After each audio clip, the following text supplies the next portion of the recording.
C'est donc l'image du jour. Si vous connaissez Moscou, vous êtes forcément passé à proximité de ce bâtiment, le Kremlin. Regardez, nous sommes en pleine nuit. Ce qui semble être un drone s'approche du dôme du Sénat. Il explose. Une image qui tourne en boucle, bien sûr, sur toutes les chaînes d'information en continu.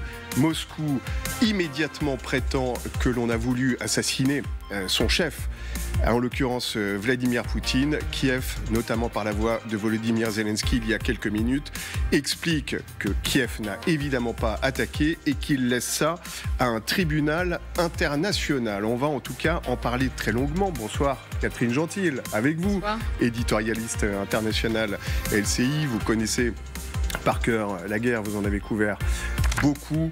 Et vous connaissez aussi ce que l'on peut appeler parfois des manœuvres de déception. On verra d'ailleurs s'il y a une tromperie et votre analyse sera précieuse, tout comme la vôtre, Jean-Claude Beaujour. Bonsoir. Bonsoir. Avocat président du Forum Transatlantique. Décidément, je vais y arriver. Je suis en train de mélanger les mots. Vincent Hugeux, grand reporter et essayiste. Bonsoir. Bonsoir. Là aussi, on ne vous la fait pas, donc je suis sûr que votre décryptage sera très aigu sur cette actualité importante.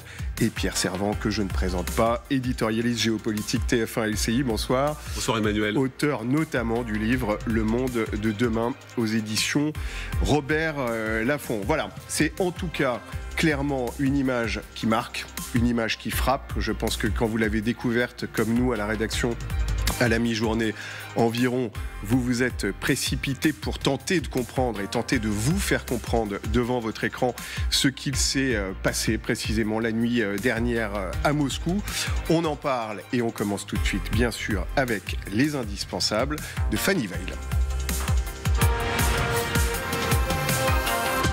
Bonsoir Fanny. Bonsoir Emmanuel, bonsoir à tous. Alors c'est évidemment la question que tout le monde se pose. Que s'est-il passé à Moscou ? Eh bien, ça se passe, Emmanuel, vraiment au cœur de Moscou, dans l'enceinte du palais du Kremlin, et plus précisément sur ce bâtiment qui jouxte la place Rouge. C'est le Sénat, avec sa coupole qu'on distingue ici. Nous sommes, si cette image est réelle, en pleine nuit, entre hier et aujourd'hui. On retrouve ici la place Rouge avec ces gradins qui ont été installés pour le défilé militaire du 9 mai. Juste derrière, vous voyez le mur d'enceinte du Kremlin. Et à l'intérieur de l'enceinte, ce bâtiment jaune, eh bien, c'est justement le Sénat dont je vous parlais. Soudain, vous le voyez, un objet volant rentre dans le cadre. Il s'approche du Kremlin. Il est en haut de l'image. On distingue donc cette forme qui descend vers la coupole et qui explose ici avant de toucher la coupole du Sénat. On voit la scène sous plusieurs angles, avec un angle ou un autre, mais dans tous les cas, on voit le drone qui descend assez vite vers le Kremlin. Quelques minutes plus tard, on distingue toujours encore des débris en flammes sur cette même coupole du Sénat et un panache de fumée blanche qui s'élève dans le ciel de Moscou. Le Kremlin est affirmatif, il a été visé par 2 drones. Et est-ce qu'on en sait plus sur ces 2 drones ? Eh bien non, c'est un peu difficile. Ce qu'on peut sans doute dire, c'est que ce n'est a priori pas le même drone que lors des précédentes attaques sur le territoire russe. On pense notamment aux attaques des bases aériennes de Ryazan et Engels. À part cela, c'est difficile d'en savoir plus, mais d'après Guéric Poncet, journaliste défense au Point, la vitesse du drone peut nous donner quelques indices. Si la vitesse qu'on voit à l'image est réelle, ça veut dire que c'est pas un quadricoptère parce qu'ils vont pas aussi vite. C'est forcément un drone qui a une hélice de propulsion qui fonctionne de manière horizontale et pas avec de la traction verticale. Donc a priori, c'est plutôt un drone qui va vite. En voyant la vidéo, on a l'impression que c'est plutôt des drones de moyenne distance. Alors, ce qui pose question maintenant, c'est comment un drone a-t-il pu traverser le ciel de Moscou sans être repéré, sans être abattu, alors même que les Russes ont posté un important dispositif de défense antiaérienne autour de leur bâtiment administratif. Et puis, autre question, qui a tiré ce drone ? Des Russes opposés à Poutine, des Ukrainiens, et si ce sont des Ukrainiens, d'où ont-ils pu le tirer? Ou bien est-ce que c'est une mise en scène complète du Kremlin? À l'heure actuelle, il est impossible de trancher. La vidéo elle-même soulève d'ailleurs plusieurs interrogations.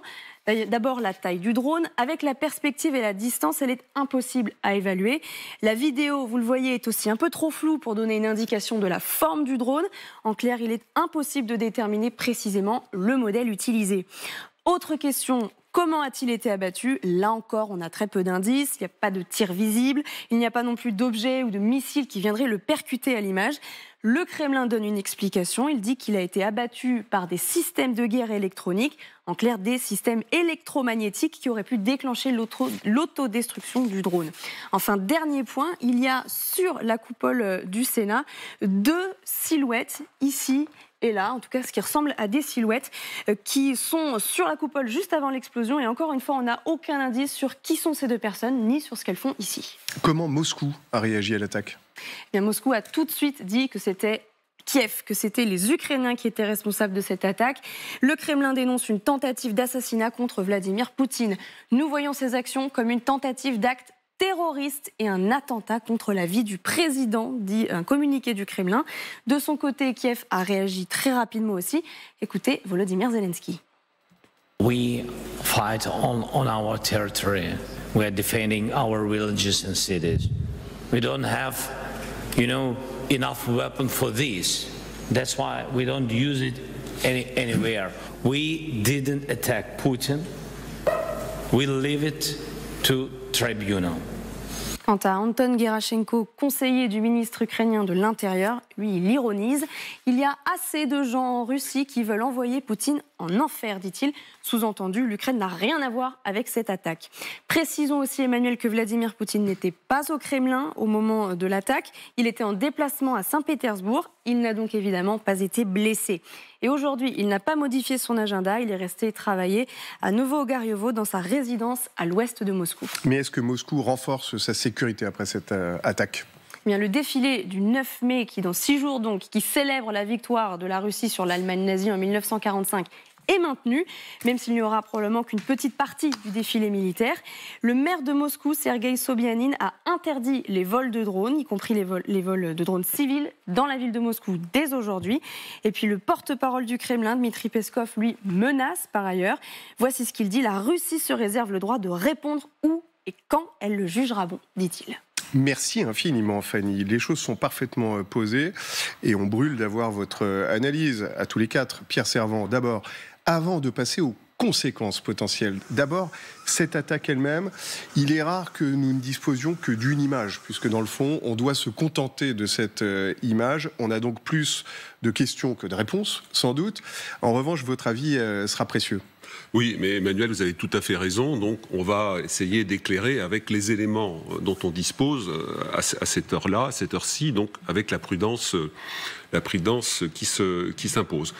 Première remarque, c'est que Fanny l'a dit, pour une ville qui normalement était sécurisée avec une sorte de dôme, de bulle de sécurité, c'est plutôt raté. Donc, rien que cet élément-là, quelles que soient les hypothèses qu'on va évoquer par la suite, c'est un échec majeur du système de défense, puisque vous avez 1 ou 2 drones, enfin en tout cas un drone qui arrive à percuter une structure du Kremlin. Donc c'est vraiment un cafouillage majeur qui s'ajoute à bien d'autres. Ça, c'est le premier élément.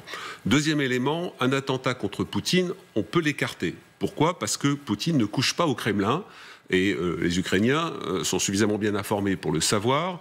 Par ailleurs, s'ils avaient voulu faire cela, et je ne le crois pas non plus, c'est pas un drone, c'est pas 2 drones.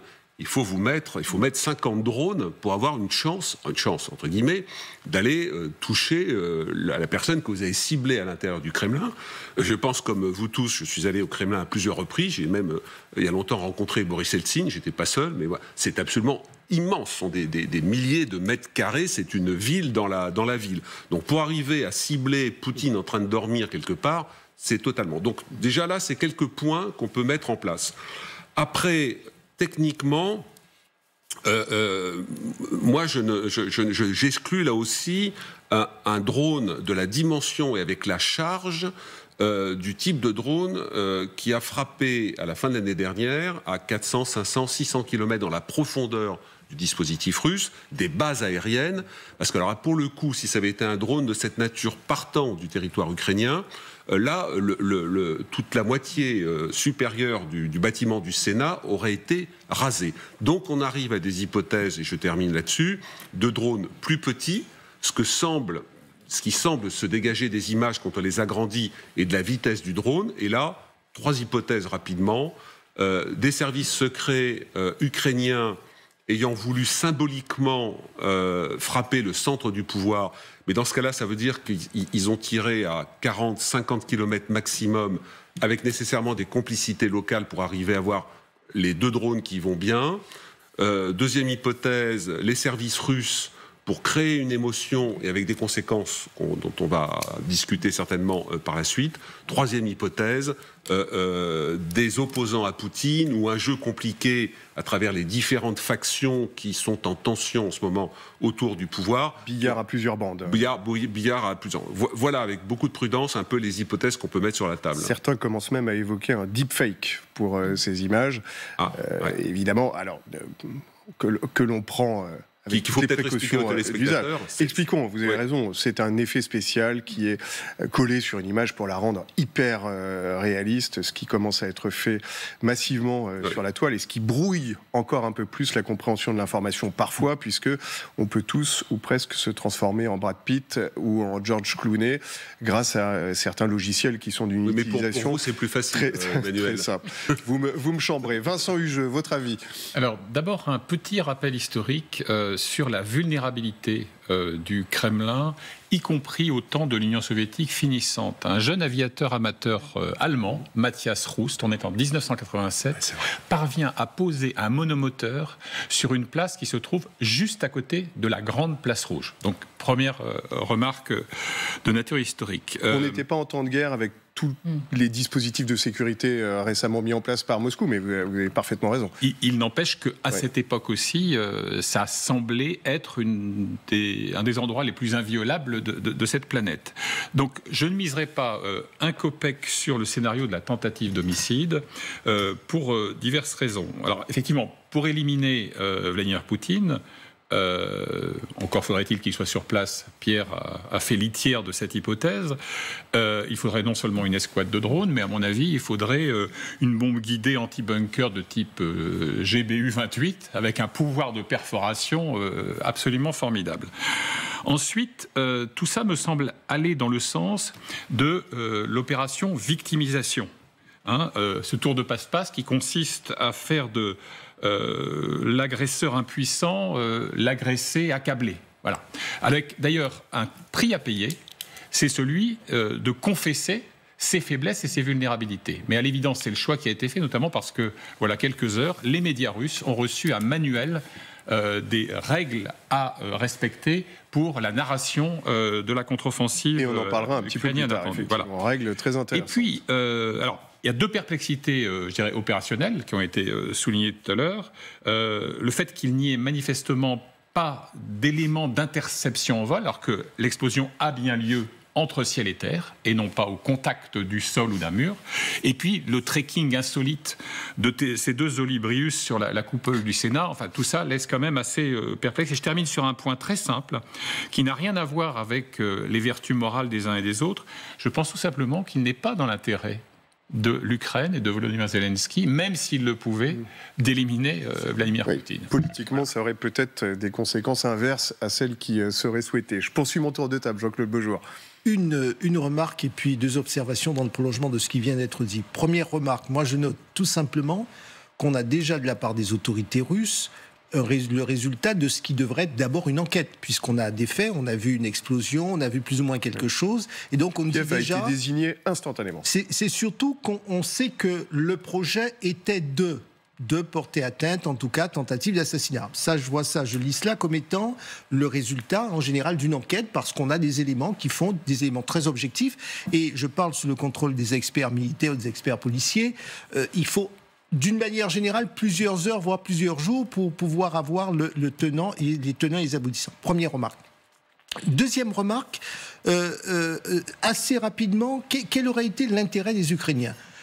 Les Ukrainiens n'ont pas intérêt à aller chercher Poutine là-bas, tout d'abord parce qu'on l'a déjà dit sur votre chaîne, à supposer que Poutine décède, qui derrière, donc ça c'est un vrai sujet, et puis deuxièmement, les Ukrainiens ont intérêt à rester sur, en quelque sorte, la ligne, j'ai envie de dire la ligne rouge qu'a fixée notamment les États-Unis, en disant l'idée c'est pas d'aller faire la guerre russe, c'est de défendre votre territoire, de récupérer les 20% que vous ont pris les Russes. Et le CPI bien. s'occupera de le CPI Poutine, s'occupera. et la CPI. Donc ils savent très bien, et Zelensky a réagi assez rapidement, ils savent très bien qu'il n'y a aucun, ça serait même contre-performant, parce que là, pour le coup, il serait lâché par les Occidentaux qui, quel que soit ce qu'on peut en penser, n'ont pas envie d'entrer dans une guerre frontale, je parle de fait. Je m'arrête là-dessus en disant simplement, soyons sérieux, malgré tout, en dépit des défaillances des militaires et de la sécurité russe, j'ose à peine croire que l'on puisse envoyer un objet sur le Kremlin, qu'il ne puisse pas y avoir de premières alertes, de premières réactions, et que tout cela se fait très, très, très simplement. Et je terminerai sur la storytelling, sur un peu la narration. C'est un peu comme si, au 11 septembre, quelques minutes après le 11 septembre, on disait que l'avion qui est parti pour le Pentagone, et Catherine comprendra d'autant plus ce que je veux dire, eh bien, on a voulu porter atteinte à la vie du président des États-Unis. C'est à peu près du même acabit. Donc, je vous laisse imaginer ce qu'on aurait dit si effectivement le 11 septembre on a dit c'est le président des États-Unis qu'on a voulu tuer. Et Catherine Gentil, le rebond juste avant.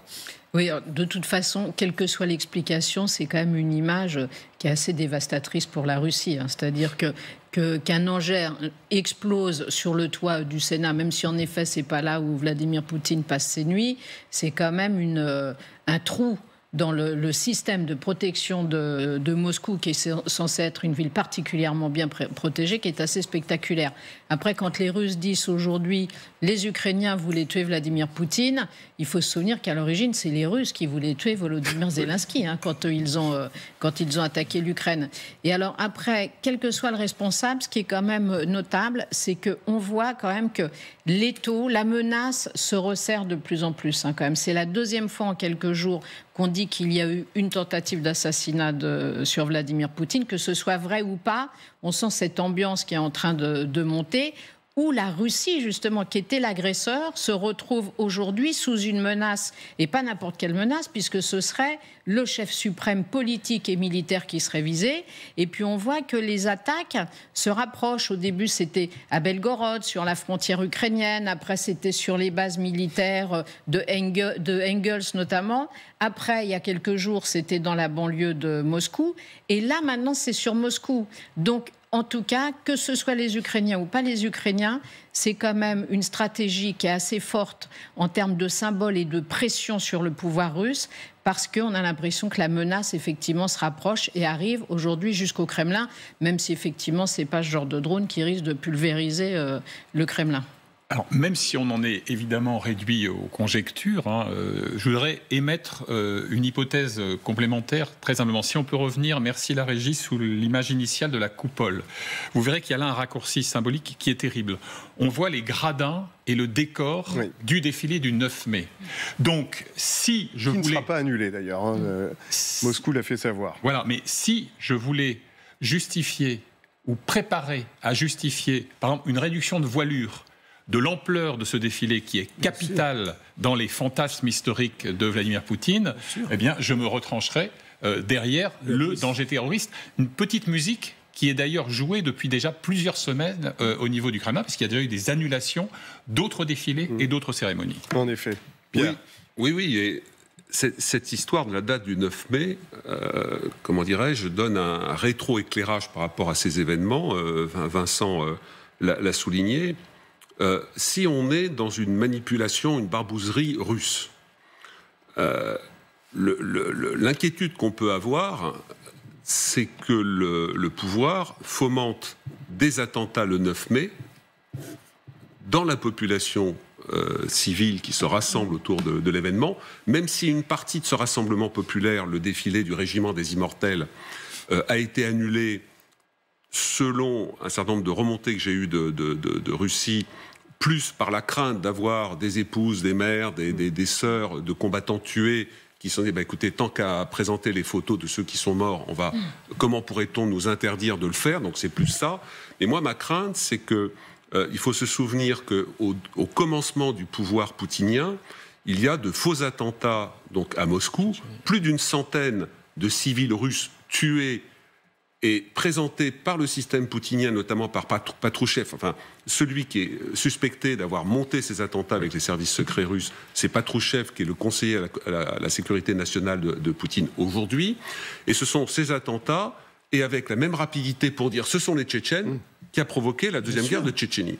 Donc là, vous imaginez bien que si on a quelque chose de cette nature, ça peut être intéressant, entre guillemets, pour le pouvoir poutinien qui se moque totalement, puisqu'il a déjà fait de tuer éventuellement des civils, pour dire guerre totale aux nazis ukrainiens, mobilisation, ou je ne sais pas quoi. C'est une hypothèse, mais on est là dans peut-être cette recherche de dramaturgie, sinon à minima.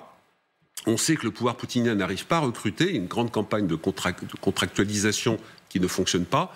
Et donc là, ça peut être utilisé sur le thème, attendez, le chef est visé, resserrez-vous autour du chef. On se serre les coudes. Engagez-vous. C'est ce que semble dire, ça ne vous surprendra pas, Medvedev, l'âme damnée de Vladimir Poutine, qui est devenu plus faucon que tous les faucons réunis, et qui, à l'instant, vient d'appeler à éliminer Volodymyr Zelensky. Alors, il est toujours dans une rhétorique extrêmement fleurie, mais en tout cas, il pointe du doigt une mesure de rétorsion qui lui semble parfaitement légitime, tenter en tout cas d'éliminer Zelensky. Et d'ailleurs, parmi les invariants de la stratégie interne de la Russie, il y a donc l'attentat bidon pour justifier, par exemple, le bombardement massif de Grozny à l'époque, mais vous avez aussi, dans la tradition russe, cette aptitude à invoquer des impératifs de sécurité pour intensifier la répression de toute forme de contestation interne, réelle ou virtuelle. Donc là, on est parfaitement aligné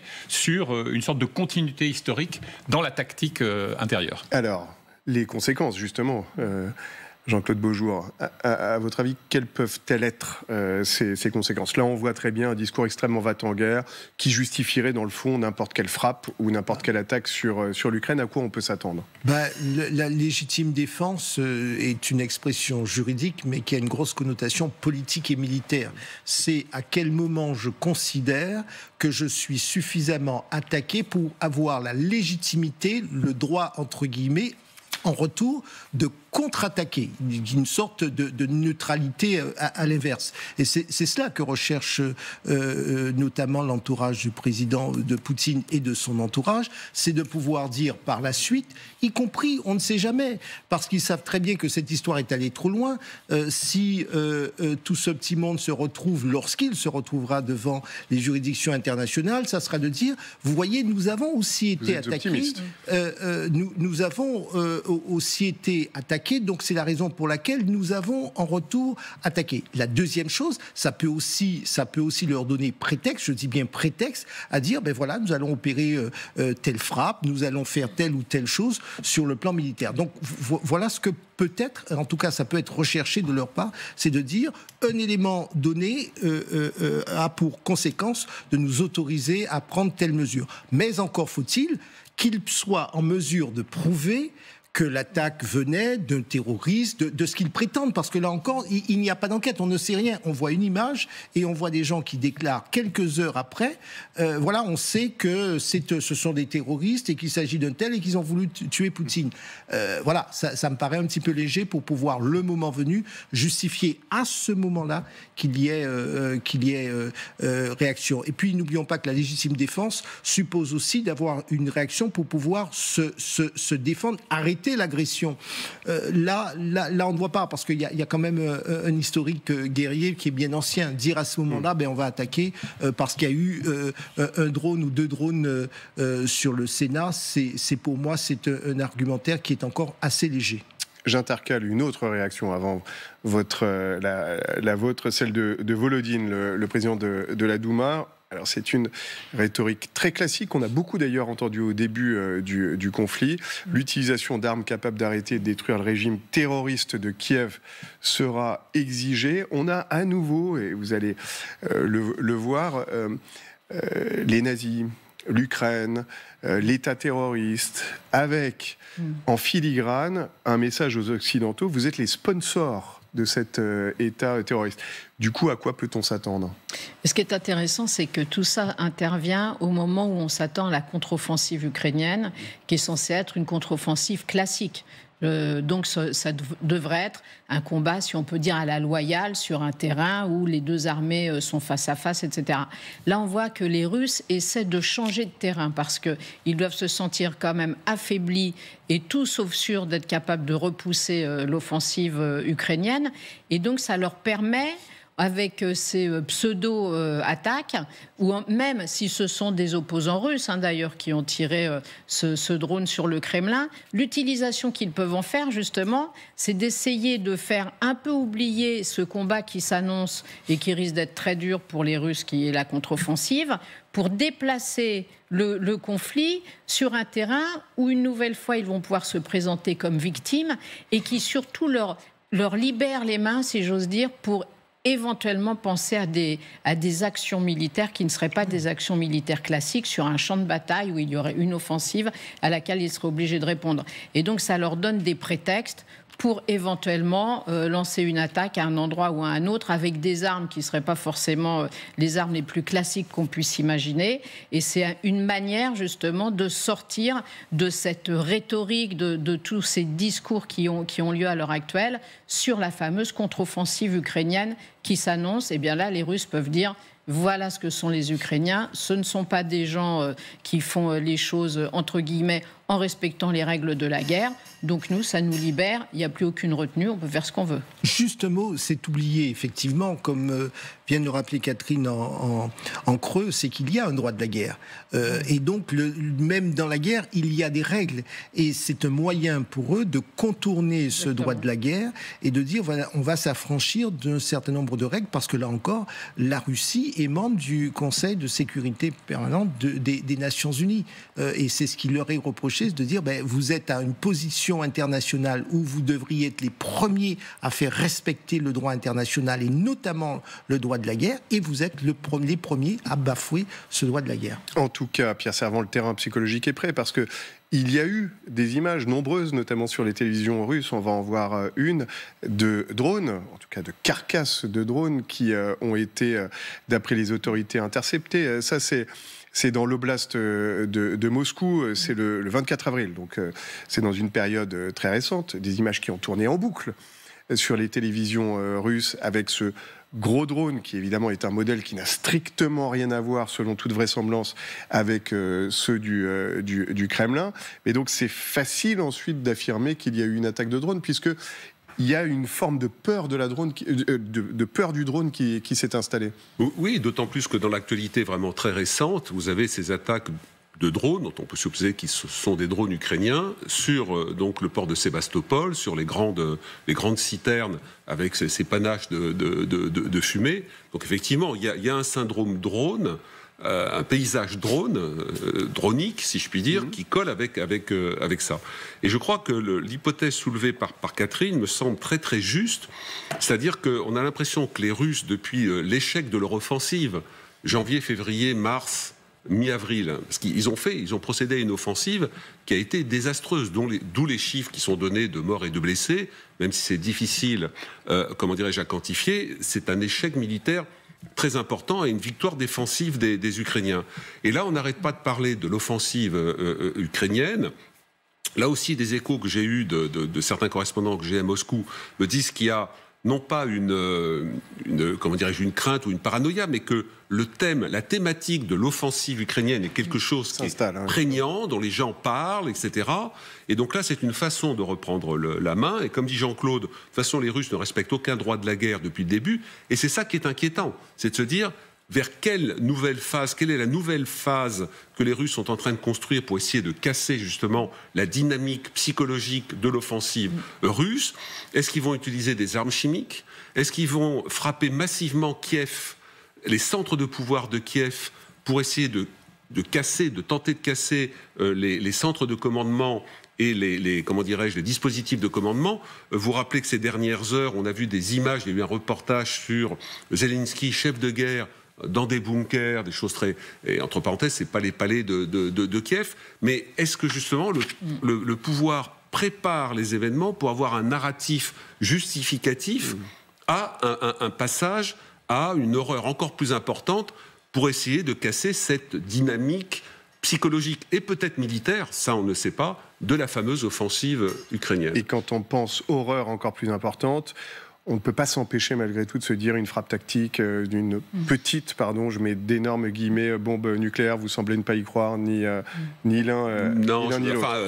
Écoutez, non, on ne peut pas l'espérer. Mais comment dire, la question c'est mérite difficile d'être... parce que si vous voulez, les effets même d'une arme nucléaire tactique réduite, elle toucherait les Russes. Vous avez une onde électromagnétique, vous avez la pollution radioactive pour des siècles. Honnêtement, c'est très compliqué. Alors après, il y a les hypothèses qui ont été évoquées d'une frappe en mer Noire pour sidérer, pour terrifier, pour créer un choc.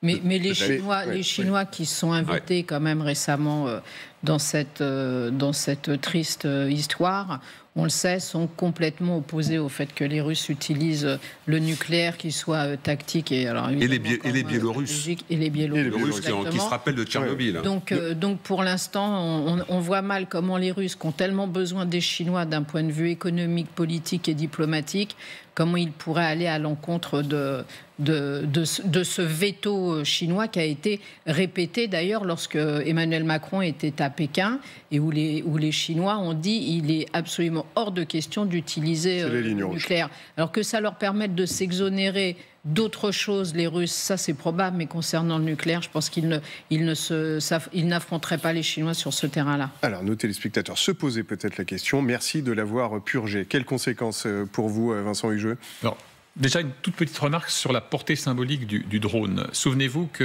un moment donné, Moscou a cru avoir mis la main sur la panacée avec la combinaison missiles hyper véloces et les drones iraniens, les Shahed 36 notamment, dans la vague dévastatrice de frappes sur les infrastructures, notamment civiles, en Ukraine. Et là, il y a une sorte de retournement de la symbolique du drone, parce que ça part du quadrirotor quasiment amateur, équipé soit de moyens de communication ou de moyens visuels pour repérer les positions, ou parfois d'une grenade qu'on lâche à l'endroit X ou Y, à des drones qui ont été fortement militarisés, à Engels hier, et plus récemment, on l'a vu, dans la grande banlieue de Moscou. Alors, sur les conséquences, ma conviction est que ça va essentiellement nourrir le discours, la rhétorique, la propagande maison, et non pas faire basculer vers l'aventure atomique, pour les mêmes raisons que celles qui viennent d'être exposées. Et j'en veux pour preuve qu'on a une montée en puissance au nouveau, un regain de faveur pour la thématique nazie. Alors qu'on avait glissé au fil des semaines de la dénazification à la désatanisation, avec un discours sacré, quasiment religieux, et on revient. Et pourquoi ? Parce que plus on approche du 9 mai, et là ça rejoint évidemment l'obsession permanente de Vladimir Poutine, plus il faut, au mépris de l'histoire et de la vérité factuelle, inscrire l'agression de l'Ukraine dans la continuité de la lutte contre Adolf Hitler, en zappant évidemment la longue période du pacte germano-soviétique.